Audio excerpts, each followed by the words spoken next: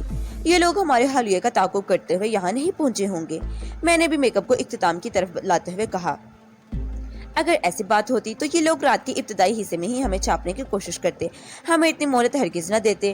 میں یقین سے تو نہیں کہہ سکتا، تاہم میرا اندازہ ہے ایک دو دراز اور غیر آباد ہٹ کو آباد ہوتے ہوئے دیکھ کر یہ ہماری طرف متوجہ ہوں گے۔ جب انہیں یہ معلوم ہوگا کہ 3 غیر مقامی افراد رات کو یہاں آئے ہیں تو انہیں اس قیام سے تشویش ہوئی ہوگی۔ ازاں بعد چیونگ کی مزاحمت نے ان کے شک کو یقین میں بدل دیا ہوگا۔ جن 3 افراد کی انہیں تلاش تھی وہ ہم ہی ہیں۔ بہرحال فی الحال حتمی طور پر کچھ نہیں کہا جا سکتا۔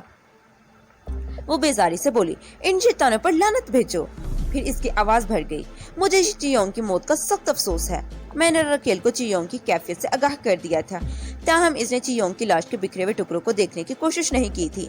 چیونگ کی موت کا مجھے بہت افسوس تھا، لہٰذا کوئی تبصرہ کرنے کی بجائے میں خاموش ہی رہا۔ تھوڑی دیر کے بعد راکیل نے کہا، یہاں اچھی خاصی فائرنگ ہوئی ہے اور ایک بم بھی بلاسٹ ہوا ہے، لیکن ابھی تک کوئی شخص اس طرف متوجہ نہیں ہوا۔ مجھے بھی اس پر حیرت ہے، میں نے تائیدی انداز میں سر ہلاتے ہوئے کہا، ہو سکتا ہے یہاں قریب قریب میں ہمارے سوا اور کوئی موجود ہی نہ ہو۔ قانون کے محافظے کو تو اس واقعے کا نوٹس لینا چاہیے تھا، میں نے کہا۔ 15,000 نفوس کی کل آبادی میں قانون کے محافظ بھی گنتی ہی کے ہوں گے، اور رات کے آخری پہر ممکن ہے وہ لوگ گہری نیند میں ہوں۔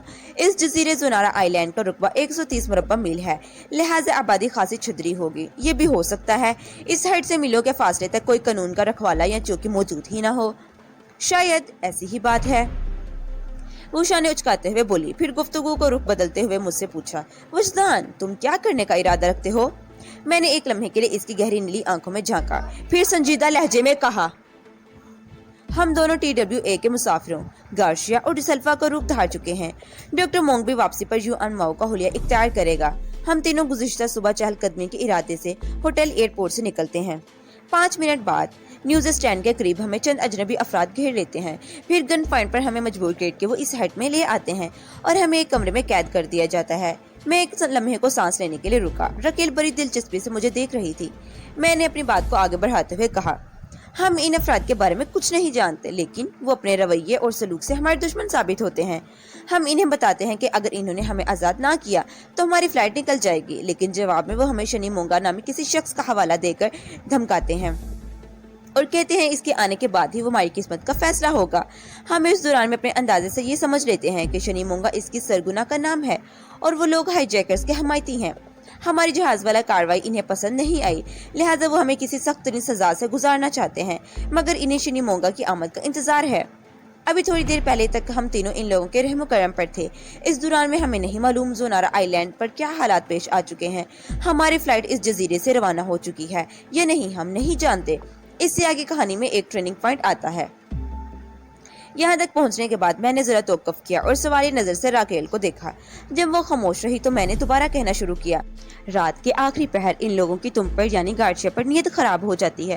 وہ تمہیں ایک کمرے سے نکال کر دوسرے کمرے میں لے جانا چاہتے ہیں۔ اگرچہ انہوں نے ڈسلوا اور یوان ماؤ کو گن پوائنٹ پر رکھا ہوا ہے، لیکن ان لمحات میں عورت کی حوث نے انہیں پہلے جتنا چاقو چبند نہیں رہنے دیا۔ چنانچہ ہمیں اپنی کارکردگی دکھانے کا موقع مل جاتا ہے۔ ہم فوراً ایکشن میں آ جاتے ہیں اور پھر بازی پلٹ جاتی ہے۔ اس موقع میں ان دو آدمی انہی کے ہاتھوں موت کے گھاٹ اتارے جاتے ہیں۔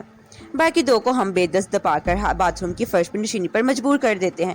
چیونگ اب اس دنیا میں باقی نہیں رہا، لہٰذا اسے ان کا ساتھی ظاہر کرنے میں کوئی مذائقہ نہیں۔ ہم ان لوگوں پر کیوں کر غلبہ پاتا؟ ہم سے یہ سوال پوچھنے کی ضرورت نہیں کرے گا کیونکہ زونارا آئی لینڈ دانوں والوں کا اب تک اچھی طرح معلوم ہو گیا ہوگا۔ ہم نے ہائی جیکرز پر کس طرح قابو پایا تھا۔ کسی کو ہمارے تازہ ترین کارنامے پر حیرت نہیں ہوگی، اور جہاں تک ان دو کمشوں کا تعلق ہے تو ان کو کون سنے گا؟ شنی مونگا کنگ تو ہازورا کا بھتیجا سہی، لیکن اس کا شمار کنگ کے دشمن افراد میں ہوتا ہے۔ جبکہ یہ حقیقت سامنے آئے گی تو شنی مونگا ہوئے جیکرز کو پشت پناہ ہے تو گناہ کنگ اس باغی بھتیجے کا جلوس نکال دے گا۔ ممکن ہے کنگ کو آج تک ایسا جاندار کوئی موقع نہ ملا ہو، یہ موقع اسے ہم فراہم کر دیں گے۔ اس کے بعد ہمیں یہاں سے جانے کو کوئی نہیں روک سکے گا۔ کنگ کے خصوصی حکم سے ہمیں فوری ہی خواہش پر مقامی ایئر لائنز کی ایئر بس A330 سے ٹھیک 8 بجے صبح سیٹل جانے کی اجازت مل جائے گی۔ برونز نوز وغیرہ کل دن میں 11 بجے یہاں سے روانہ ہو گئے تھے، لہٰذا اب ہمارے راستے میں کوئی رکاوٹ نہیں رہی۔ Simple is that. Simple is very wonderful, وہ جوش بھرے لہجے میں بولی۔ وجدان، تم تو اچھے خاصے فنکشن رائٹر ہو، کبھی اس شعبے میں ٹرائی کی؟ میں نے مذاق کے رنگ میں کہہ دیا، اگر امریکہ کو کوئی پبلشر موقع دے تو میں کوشش کرنے کے بارے میں سوچ سکتا ہوں۔ میں نے سن رکھا ہے یہاں اس کام کا بہت زیادہ معاوضہ ملتا ہے۔ تم نے کچھ غلط نہیں سنا، وہ اس بات میں سر ہلاتے ہوئے بولی۔ فکشن رائٹر کو بھی اس کی کلاس کے مطابق ہی معاوضہ ملتا ہے۔ اکثریت ان لوگوں کی ہے جو اس کام سے ٹھیک ٹھاک گزارا کر لیتے ہیں۔ البتہ بعض ہاٹ کیک بیسٹ سیلرز ایسے فکشن رائٹرز بھی ہیں جن کا ایک ناول ان کی زندگی بھر کی روزی روٹی کا بندوبست کر دیتا ہے۔ مجھے مذاق سوجا۔ میں نے برجستہ پوچھا، راکیل تم کس فکشن رائٹر کے معاوضے کا نصف بہتر ہو؟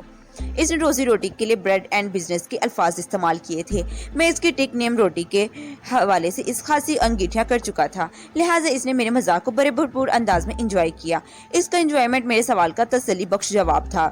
میں نے رسٹ واچ پر نگاہ ڈالتے ہوئے کہا، ہمیں جلد از جلد اس ہیڈ سے نکل کر کنگ کے کسی آدمی سے رابطہ کرنا چاہیے، ہمارے پاس وقت بہت کم ہے۔ ایک لمحے کے توقف سے میں نے قدرے اضطراری لہجے میں کہا، پتہ نہیں یہ اللہ کا بندہ ڈاکٹر مونگ کہاں رہ گیا؟ ڈاکٹر مونگ کے سلسلے میں راکیل کو بھی تشویش تھی۔ چیونگ کے مطابق ڈاکٹر لگ بھگ 2 بجے ہٹ سے نکلا تھا اور اس نے چیونگ کو تھوڑی دیر بعد واپس آنے کا کہا تھا۔ اب 4:15 بج رہے تھے، معلوم نہیں ڈاکٹر مونگ کی تھوڑی دیر کتنی طویل و عریض تھی۔ راکیل نے ایک اہم سوال اٹھایا، اگر ہم علی صبح یہاں سے نکل جاتے ہیں تو ہانگ چو ہمارے بارے میں کیا سوچے گا؟ آخر وہ کون ہمارا میزبان ہے اور اس نے ہم سے ہر ممکن تعاون کیا ہے۔ ہانگ چو کو جب ہمارے بارے میں سوچنے کا خیال آئے گا، ہم زونارا آئی لینڈ کے زمین کو چھوڑ چکے ہوں گے۔ میں نے راکیل کے غیاب میں ہانگ چو سے ہونے والی گفتگو کا حوالہ دیتے ہوئے کہا، ہم اسے صاف منع کر چکے ہیں کہ ایئر بس سے سفر کرنے کا ارادہ نہیں رکھتے، لہٰذا وہ ہمیں صبح صبح تنگ کرنے کا نہ آئے۔ میرے خیال میں وہ 10 بجے سے پہلے ادھر کا رخ نہیں کرے گا۔ تھوڑا توقف کرنے کے بعد اس نے اضافہ کرتے ہوئے کہا، اس کے بعد ہانگ چو ہمارے بارے میں جو بھی سوچے گا اس کا حق ہے، ہم کسی وضاحت واپس تو نہیں آ سکتے نا؟ وہ معنی خیز انداز میں سر ہلا کر رہ گئی، پھر اس کے چہرے کے تاثرات میں تبدیلی رونما ہوئی، جیسے اچانک اسے کوئی بات یاد آ گئی ہو۔ اگلے ہی لمحے اس نے سوال داغ دیا، وجدان، وہاں کرسی پر بیٹھے بیٹھے تمہاری حالت کیوں بگڑ گئی تھی؟ میں پلک جھپکتے میں سمجھ گیا اس کا اشارہ میری کون سی حالت کی طرف تھا۔ ہوٹل ایئرپورٹ کی طرف یہاں بھی میں نے اسے خوبصورتی سے ٹالنے کی کوشش کی۔ میں نے نہایت ہی سنجیدگی سے کہا، راکیل، جب کوئی شخص میری بات نہیں مانتا یا مجھ سے وعدہ خلافی کرتا ہے تو مجھے بہت دکھ پہنچتا ہے، بس میری حالت ایسی ہی ہو جاتی ہے۔ اس نے متعجب نظر سے مجھے دیکھا، پھر الجھن زدہ لہجے میں بولی، وہاں آرام کرسی پر بیٹھے بٹھائے کس نے تم سے وعدہ خلافیاں، کس نے تمہاری کون سی بات نہیں مانی؟ اس وقت ہم دونوں کے سوا کمرے میں کوئی تیسرا موجود نہیں تھا، کس نے تمہیں دکھ پہنچایا؟ تم نے راکیل، میں نے اس کی آنکھوں میں دیکھتے ہوئے کہا۔ وہ بھنجکاسی رہ گئی۔ میں نے؟ ہاں تم نے، میں نے ایک لفظ پر زور دیتے ہوئے کہا، تم نے مجھ سے وعدہ خلافی کی تھی۔ پتہ نہیں تم کیا کہہ رہے ہو، وہ دونوں ہاتھوں سے اپنے سر تھامتے ہوئے بولی۔ میں نے اسے پتہ لگاتے ہوئے کہا، راکیل، میں نے کرسی کی جانب قدم بڑھانے سے پہلے تم سے کیا کہا تھا؟ تم میرے بستر پر آرام سے سو جاؤ۔ پھر میں نے تم سے چند منٹ کی رخصت مانگ کر آنکھیں بند کر لی تھی۔ اس ہدایت کے ساتھ تم خاموش رہو گی اور میرے کام میں مداخلت نہیں کرو گی، لیکن میں نے جملہ ادھورا چھوڑ کر شاکی نظر سے اسے دیکھا اور سلسلہ کلام کو آگے بڑھاتے ہوئے کہا، جب تم نے بازو سے جھنجھوڑ کر اور زبان سے پکار کر مجھے جگایا تو میں نے اپنی کھلی آنکھوں کے سامنے تمہیں پایا۔ اس کا ایک ہی مطلب ہے، تم نے نہ صرف وعدہ خلافی کی بلکہ میری بات نہیں مانی۔ تم خاموش رہیں اور نہ ہی میرے کام میں مداخلت سے باز آئیں۔ کیا میں غلط کہہ رہا ہوں؟ اس کے سوال میں مجھے ایک خوشگوار دھکا سا لگا۔ راکیل ایک دم مجھ پر ڈھیسی گئی تھی، بڑی شوخی سے بولی، تم بڑی بدماش ہو وجدان۔ ایک آزاد خیال امریکی حسینہ کے بے لاک لبوں سے اپنے لیے بدماش کا لفظ سن کر مجھے عجیب سا لگا۔ راکیل نے اس تبصرے پر بس نہیں کیا بلکہ مجھ پر گرتے بدن کو ڈھیلا چھوڑ دیا۔ میں اس وقت بیٹھ کے کنارے پر تھا، کوئی لمحہ جاتا ہم دونوں گتھم گتھا زمین پر پڑے آتے۔ میں نے اپنا توازن بگڑتے دیکھا تو بے ساختہ میرے ہونٹوں سے نکلا، ارے یہ کیا کر رہی ہو راکیل، تم گر جاؤ گی۔ مجھے پورا یقین ہے تم مجھے گرنے نہیں دو گے۔ وہ میرے ساتھ غلط ملتے ہوتے ہوئے خوابناک لہجے میں بولی، اس وقت تم کرسی پر ہو اور نہ ہی گن پوائنٹ پر، تو تم مجھے اس وقت بھی بخوبی سنبھال لیا تھا۔ میں نے اس کے یقین کو ٹھیس نہیں پہنچانے دی۔ اس کا یقین ٹوٹ جاتا وہ تو بکھر کر رہ جاتی۔ میں نے اپنے تھام لیا۔ اس دوران میں اپنا توازن کھو بیٹھتے تھے۔ کشش ثقل نے اپنا کام دکھایا اور راکیل مجھے اپنے ساتھ لیتے ہوئے اس طرح فرش تک پہنچی کہ مجھے لینے کے دینے پڑ گئے۔ وہ گندم سے بھری سوندھی خوشبو والی کسی بوری کی مانند مجھ پر لد گئی۔ وقت کے بکھیرنے گویا اپنے پنکھ سمیٹ لیے، اس کی پرواز تھم گئی۔ ان لمحات میں زمین پر اپنے محفر انگشتیں بادندہ تھی، لہٰذا کشش ثقل کا کوئی قانون ہم پر لاگو نہیں تھا۔ ہم دو جسم فضائے بسیط میں معلق ہو کر رہ گئے۔ اس کائنات میں ہم نیوٹن کے اخذ کردہ قانون تجاذب کی تعمیل کرنے لگے۔ راکیل کی خود سپردگی میری وارنگی کا ثابت بن گئی۔ میں اپنے محور پر ڈگمگا کر رہ گیا۔ بعض متقاضی حالات میں مجبور محض انسان بن کو اپنے مقام سے گرنے میں بڑا مزہ آتا ہے۔ فوم کے دبیز اور آرام دہ بستر کو چھوڑ کر زمین پر سونا بھلا لگتا ہے۔ زونارا آئی لینڈز کی ایئر بس A33 نے ٹھیک 8 بجے صبح بونارا ایئرپورٹ سے ٹیک آف کیا۔ ہم تینوں ڈسلوا گارشیا اور یون آؤماؤنٹ کی حیثیت سے اس جہاز کے مسافروں میں شامل تھے۔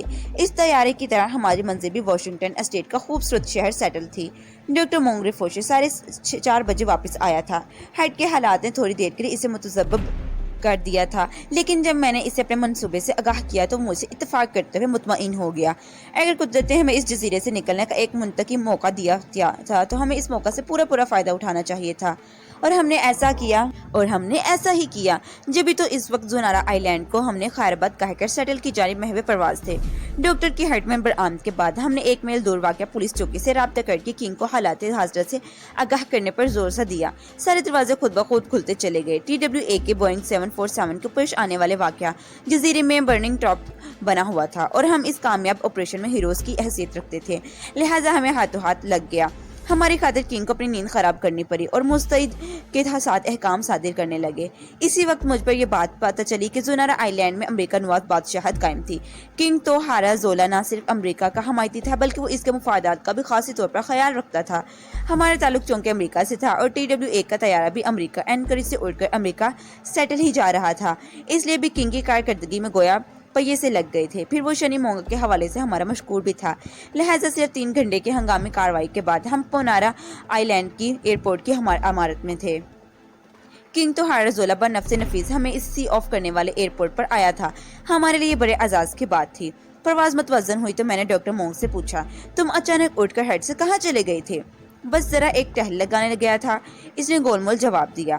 میں نے کہا، تمہاری یہ ذرا ایک ٹہل لگ بھگ 2.5 گھنٹے پر مشتمل تھی۔ میرے لہجے میں ایک استفسار چھپا ہوا تھا۔ اس نے کوئی منفی جواب دینے کی بجائے سرسری انداز میں کہا، تمہیں میری ضرورت تو محسوس نہیں ہوئی ہوگی، تم نے سارا معاملہ بڑی مہارت سے نمٹا دیا۔ وہ ذرا متوقف ہوا، پھر اضافہ کرتے ہوئے بولا، مجھے یقین تھا تم نمٹ لوگے۔ میں اس کے آخری جملے پر چونک اٹھا۔ اس جملے کا واضح مطلب یہی تھا، وہ ہیڈ پر پیش آنے والے واقعے سے قبل از کب آگاہ تھا، ورنہ اپنے یقین کا اظہار نہ کرتا۔ ڈاکٹر کا گریز دیکھتے ہوئے میں سمجھ گیا کہ اس ذیل میں پوچھے گئے میرے کسی سوال کا وہ سیدھا جواب نہیں دے گا، لہٰذا میں نے کرید اور ٹنٹول کا خیال دل سے نکال دیا اور موضوع بدلتے ہوئے اس سے پوچھا، کیا ان 2.5 گھنٹوں کے دوران تم نے اپنے کیبروں سے سیٹل میں رابطہ کرنے کی کوشش کی؟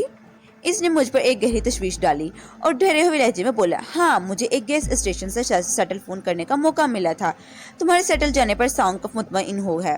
اس نے ایک اور چونکان دینے والی بات کی، ایئر بس سے سیٹل جانے کا پروگرام میں نے اس کی غیر موجودگی میں طے کیا تھا، پھر وہ کسی سانکوف سے میرے سیٹل جانے کو کیسے ڈسکس کر سکتا تھا؟